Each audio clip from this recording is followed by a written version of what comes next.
Sveiki, tai šiandien aš svečiuojuosi pas Irmantą, mūsų kitą meistrą Vilniuje ir mes turim tokią ir juokingą, ir nejuokingą situaciją, kurią aš norėjau su jumis pasidalinti. Mes matom, kokia yra jo būklė ir ji atsirado todėl, kad klientas pametė nuo motociklo raktą. Of this small key.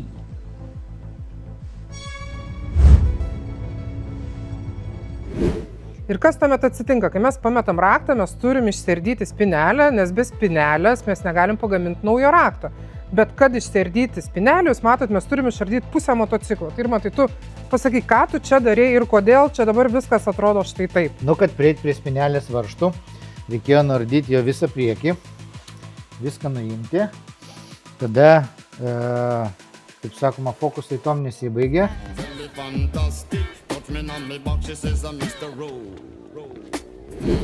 Nes spynelė prisukta specialiais varžtais, kur jie neturi jokio raktelio. Taip. Užsuka gamyklą ir nulaužia. Teko prisivyrinti veržlės, kur irgi buvo labai nepatogu tą padaryti iš apačios. Daug visokių laidų, plasmasių, reikėjo tą apsidengti viską, apsisaugot. Varžtai dar pasadinti ant klijų, irgi labai sunkiai atsisuko, vis nusiraudavo tą tvarkę vadinamą. Tada, kai atsukau tuos varžtelius, kad nuimti spynelę, reikėjo atjungti fiškutės. Fiškutės paslėptos po baku. Taip. Bako negaliu nuimti, nes negaliu nuimti sėdynės. O sėdynės rakto tai nėra, ne?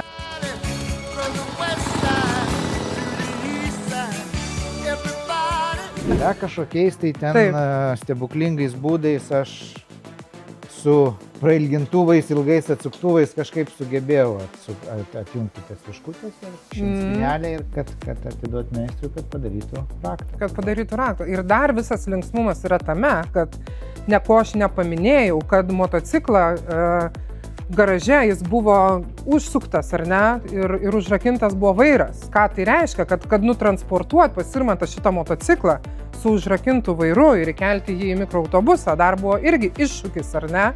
Ir prieiti prie vairo, kuris irgi yra užsuktas, ar ne, be spynelės, irgi yra reikalų, be rakto. Tai va, tai toks maždaug įvykis, kuris kainavo ne vieną mėnesį darbo, nes ir meistras užimtas, ar ne, ir po to mes turim dar ir raktą pagaminti, ir po to jį atvežti, ir dar po to tęsti darbas.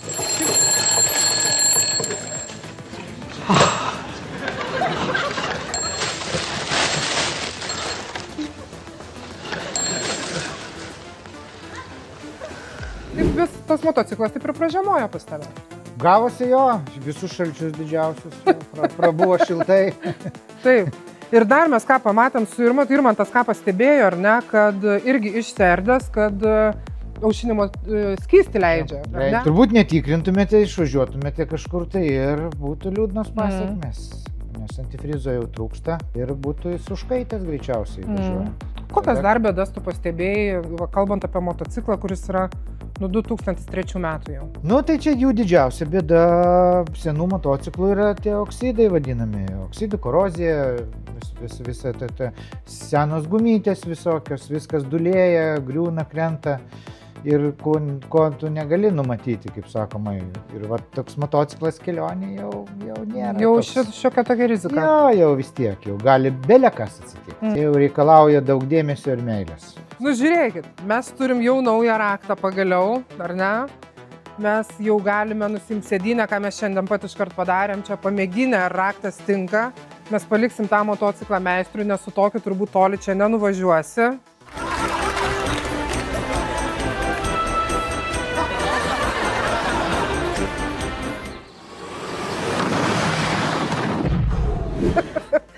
Bet gera pamoka jums, ar ne? Turėkite tikrai ne vieną raktą dėl to, kad mes kaip ir ne vienas nesitikim ir 100 kartų patikrinam kišenes, bet vat per nelaimę, traukiant kažką iš kišenės, kažkur pasimeta raktas ir tada mes galime raustis namie, garažuose prie parduotuvių ir mes jo tiesiog neberasti, ar ne? Tai va tokia pamoka, kurią norėjom pasidalinti su jumis. Viso, mes buvom čia šiandien su Irmantu, jūs sakau iki, važiuokit saugiai.